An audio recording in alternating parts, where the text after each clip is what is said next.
Anne of Green Gables, Chapter 11, Anne to the Rescue. Anne made up her mind to work hard in school. She wanted to be the best student in her class, but so did Gilbert Blythe. A rivalry sprang up between them. They tried to beat each other in every subject. One day Anne would be the best student. The next day it would be Gilbert. At the end of the term, Anne and Gilbert were promoted to the 5th class. They began to study new subjects. The hardest math subject for Anne to learn was geometry. "It's awful stuff, Marilla," Anne said with a groan. "Mr. Phillips says I'm terrible at it, and Gil, some of the others are so smart at it. Even Diana. Oh, Marilla, I miss Diana so much." One snowy January evening, Anne was studying at the kitchen table. Matthew was dozing on the sofa.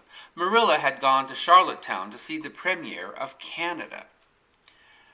Anne really wanted to read a book, but if she stopped studying, Gilbert would beat her in geometry tomorrow.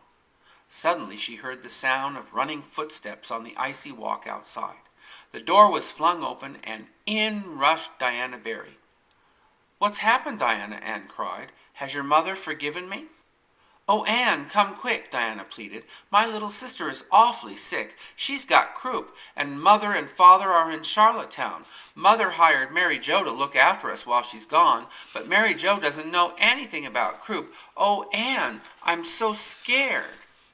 Without a word, Matthew got up and reached for his cap and coat. He slipped past Diana and into the yard.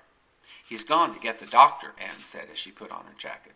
"But all the doctors are probably in Charlottetown," sobbed Diana. "Don't cry, Diana," Anne said. "I know exactly what to do. Don't forget I took care of 3 pairs of Hammond twins. They had croup all the time. I'll just get some medicine. You might not have any at your house." The girls went out into the frosty night and hurried over to Diana's house.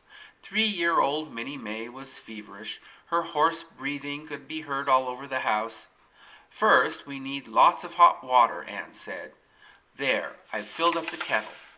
Mary Jo, put some wood in the stove. It seems to me you might have thought of that before if you had any imagination. Diana, you have to try to find some soft cloths." Anne gave Minnie May a dose of medicine. Then she undressed the little girl and put her to bed. Anne and Diana sat with Minnie May all through the night. Anne gave her every drop of medicine in the bottle. It was 3 in the morning before Matthew arrived with the doctor. He had gone all the way to Spencervale to find one. But by now Minnie May was much better and fast asleep. A very tired Anne went home with Matthew. It was the middle of the afternoon before Anne woke up. She dressed and went downstairs. Marilla had come home and was sitting in the kitchen knitting. "Your lunch is in the oven," she said, "and there's plum preserve in the pantry. You must be hungry. Matthew told me about last night. Never mind talking until you've eaten." After Anne had finished her plums, Marilla said, "Mrs. Barry was here this afternoon, Anne. She wanted to see you, but I wouldn't wake you up. She says you saved Minnie May's life. The doctor said so, too. Mrs. Barry is sorry for the way she acted about the currant wine. She knows now you didn't mean to get Diana drunk. She hopes you'll forgive her and be friends with Diana again. You're to go over there this evening." Anne's face shone with happiness. "Marilla, can I go right now?" she asked. "I'll wash the dishes when I get back."